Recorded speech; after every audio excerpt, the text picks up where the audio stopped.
gembala kami lemah. Anak-anakku, mari sebentar. Ya ibu, ya bu. Kelihatan cerah ya. Ya ya. Oh ya, gimana kerja sawitnya? Wah, puji Tuhan bu. Tanaman di ladangku sudah tumbuh dengan subur. Sepertinya besok sudah waktunya panen ini. Ibu lihat ini lembuku baru saja lahir. Tubuhnya banyak sekali lemaknya. Puji Tuhan. Oh iya, tapi jangan lupa besok kita akan mempersembahkan yang terbaik ya Tuhan. Iya ibu, aku akan mengorbankan anak lembu sulung ini.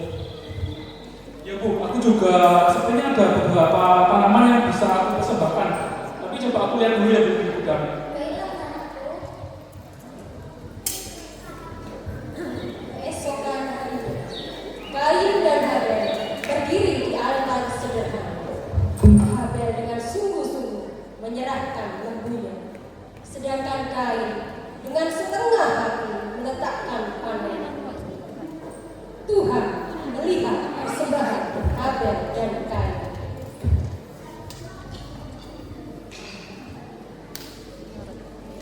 Abel, aku berkenan pada persembahan.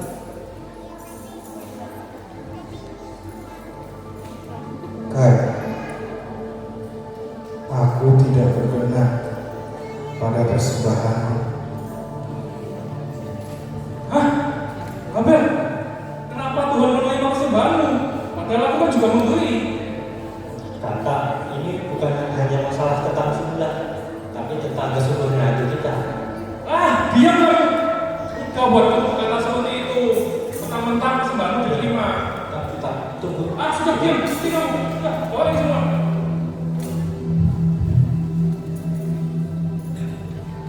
Hati Kain diliputi gelisah. Ia kecewa, terluka. Amarah dan iri hati mulai timbul di hati Kain. Ia tidak menyadari bahwa dosa sedang mengintip. Kain.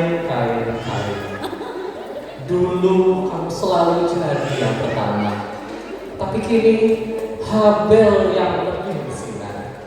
Sedangkan kamu perlahan kamu merupakan Tuhan sungguh tidak adil bukan? Iya. Aku tidak pantas diperlakukan seperti ini. Padahal kan aku sudah kerja keras. Kamu mau tahu cara mengatasinya? Kita hilangkan saja penyebabnya. Kalau Habel sudah tidak ada, tidak akan ada lagi perbandingan. Kain, mengapa hatimu panas dan mukamu muram? Apakah mukamu itu tidak akan berseri jika engkau berbuat baik? Tetapi jika engkau tidak berbuat baik, dosa sudah mengintip di depan pintu. Ia sangat menggoda engkau, tetapi engkau harus berkuasa atasnya.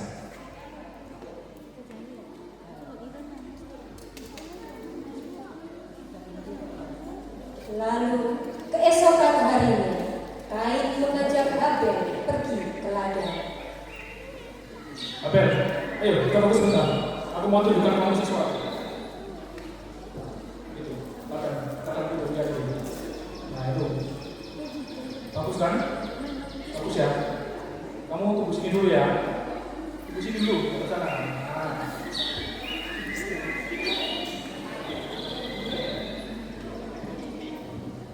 Sepertinya ini waktu yang tepat. Aku harus membunuh adikku. Abel, maafkan aku.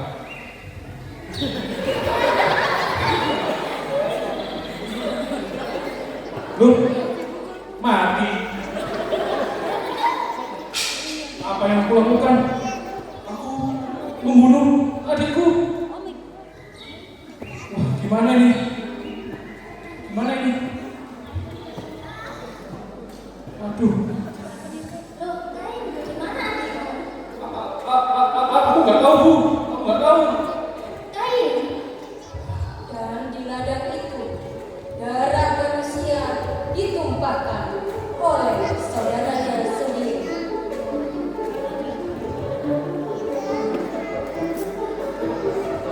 Kain, Kain,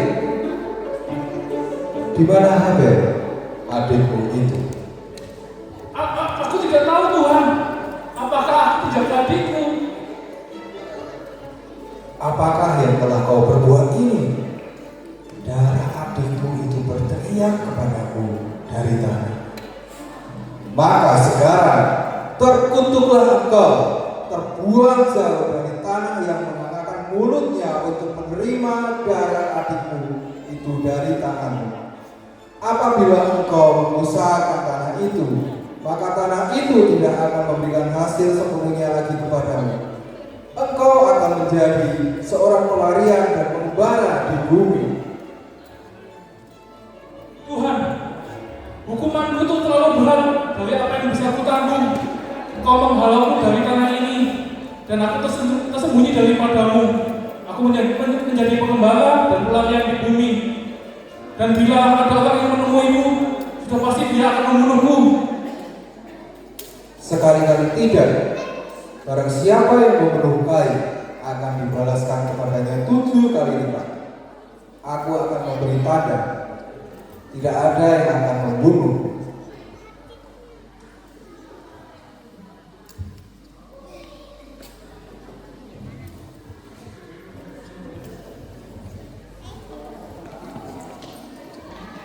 Dari kisah cerita tentang Kain dan Habel, kita dapat belajar bahwa Tuhan tidak hanya melihat persembahan kita, tetapi Tuhan melihat kesungguhan hati kita.